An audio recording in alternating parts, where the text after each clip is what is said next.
Hello everybody, my name is Ramses and I'm going to do a small review on this Hanwei Great Sword of War. I purchased this item through Amazon, Cultivatina, and I was looking for a sword that had a wider edge, a wider blade, because I have the gold steel Italian long sword, and I love the way the bands, but it is a very thinner blade than this, maybe 3/4 of an inch thinner, and very, very pointy, right? So it tapers into a really fine edge. But that sword is very strong. I'll do a review on that one. I love that sword, the way it feels, the weight and everything. It's a 2 pound and 8 ounce sword, maybe a little bit less. This is a 3 pound and almost 12 ounces, right? So this is a heavy sword, but still it really doesn't feel like that, man. Look at that, man. This is a very wide blade. From the bottom, it's like I said, 2.25. Right about there, it's still 2 inches, right? So it's a huge blade, man. When you see it, when you see this thing moving around, right? You kind of, it's imposing, right? And I was looking for a sword like this since I already have the other one that looks more refined, more like a fine type of sword, and I love the way that this one did. I was going for either this one or the dark sword armory, Templar sword. Very similar swords, both of them. Even this, right? Even the guard, very similar. That one has some inscription in here, and here it tapers a little bit into a finer edge, into a finer point, I guess. Sorry about that. The pommels are very similar in both swords. This is very similar, the guard. But when I received this, I thought it was a pin construction, and it's not. As you can see, let me see, maybe it'll focus. It's a nut design, so this thing loosens up. That's one of the problems I had with this, and I even thought about returning it because they told me that this thing loosens up, and then you have to tighten it back. I don't know if some thread lock, some real light thread lock would help, in not loosening. There's a reason you wanted to. Again, there might be a reason. I'm very new at this stuff, right? Why you want this thing to loosen out after a while. But I might put some real light Loctite to keep it from loosening out. It hasn't loosened out. I mean, I have 3 swords so far, and this is the third one I purchased. But this is the first one I've used to actually cut stuff with. For how heavy this sword is, if you just hold it like that, right? If you were to just hold the sword, it's heavy, but once you grab it in hand, it's very light, even in one hand, right? It's I don't know. I'm like I said, I'm very new at moving these things around, but even that, right? It doesn't feel bad. Once you grab it with both, then that's when the sword shines, right? I love the way it moves. It's very balanced, as I said. The balance point, it's right about here. It's right about 4 inches. A little bit less, maybe 3.25 inches. 4. No, that's 4. 3.25, 4 inches. Very, very balanced blade for what it is, for how big it is, for how heavy it is. Like I told you guys, I wanted to return this because of that, and because of this. Let me get closer to the camera so you guys can see it. This thing wiggles like crazy, right? and I didn't know what it was. I thought the blade was just weak, but I come to find out that there's a reason for this, right? This is the harmonic balance. They call it something a little bit different in swords, but it's what it is. It's a harmonic balance. This point where it's not wiggling a lot, that's where that's the sweet spot. That's where you wanna hit things with, and the sword basically kind of I don't know, maybe it's just me the way I use it, but the sword tends to aim itself towards that point, towards striking at that point. If you see it, it's like where the folder ends. So it's also kind of like a good little, I hit that little thing a little, that's a nice scratch, but I didn't cut it. It's where the folder, I guess, that little indent that they put in there, it ends. So I mean, the sword feels good. This is the first sword, like I told you guys, that I've cut with, and all I've cut so far is 4 bottles of water. 5. One I literally built my stand because I was using it on the guardrail on my porch, and I was doing the new swing, and I hit the siding, and this thing put a big old gash on it, right? But no damage to it. Today, when I was cutting those bottles, I cut 2 of them on just using the baseball swat, you know. And when I was using the baseball swat, kind of like that, pretty much, all I did was like, yeah, blow up the bottle. And then I was looking at some manuals in the video. You know, I need to go to a school where they teach me how to move this thing around. But basically, there's one cut that the little people show when you're basically like this, and you come in straight like that. And when I did that cut, guys, this thing just kind of like guided itself into the bottle, and it cut it in a way that it's like a beam saber went through it, you know.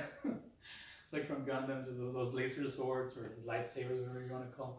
But anyways, it just went like a super clean cut, and I'll put that video at the end so you guys can see how it cuts, right? So I'm gonna get more experience on it. I'm gonna put more. I'm gonna make more videos with cutting things. Like I'm gonna get some tatami mats and cut them with this thing, you know. The one thing I noticed about the sword is that it's so wide that you don't wanna. I don't know if this is a good thrusting sword. It has a very, very thick edge, you know. But at the same time, I did puncture some water bottles, and I mean that works. I mean for soft targets, yeah, go ahead. But I'm gonna try it on maybe a little 2x4 or something like that, you know. I know it'll do good, but on this one, since it's so long, not so long, but so broad, I don't know if this is very good at thrusting. But slashing, yeah, this thing is a monster, guys. It's not very sharp. It has an edge to it, right? But it's not very, very sharp. On one of those cuts, when I was doing the bottles, I struck the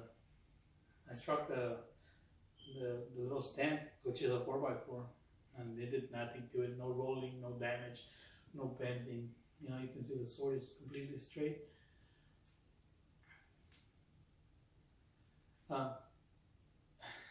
Also, on one of those, and you'll see it on the video, I literally go like that, right? I let it fall. I let it fall like this, and that's with a straight edge. You know, I don't roll it. I just literally put it on top of the 4x4 and I let it drop. And when I do that, this thing goes like maybe inch and a half into the material, into the 4x4. So yeah, looking at this sword, looking the way it performs, the way it feels, you know, I'm not gonna return it, guys. I'm gonna keep this one. I like the way it feels. I like the way it performs. I love the way it looks. This is one of the, for me, like a broadsword like this, it's a very pleasing sword to the eye, you know. I might put it like that in one of my rooms, you know. But so far, I'm very happy with this. I'll put follow-up videos, you know, when I'm cutting with the tatami mat, when I get more experience at cutting, you know, and moving it around, because right now, as you can see, my movements are very slow. But thank you for watching, guys. Watch that little video at the end, because that's when I'm actually cutting stuff with. Thank you for watching. God bless you guys. Keep watching if you like swords, because I'm gonna review the other swords I have, and I also have one coming on Monday, which is an amazing blade. I love the way it looks. It's even wider than that one. So yeah, thank you for watching. Bye.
Strong.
Focus, stupid thing. I just literally dropped it in there and this thing went in about, I don't know, inch and a half in there. Yeah, this thing is badass. I mean, it's not sharp yet, but no damage to the blade.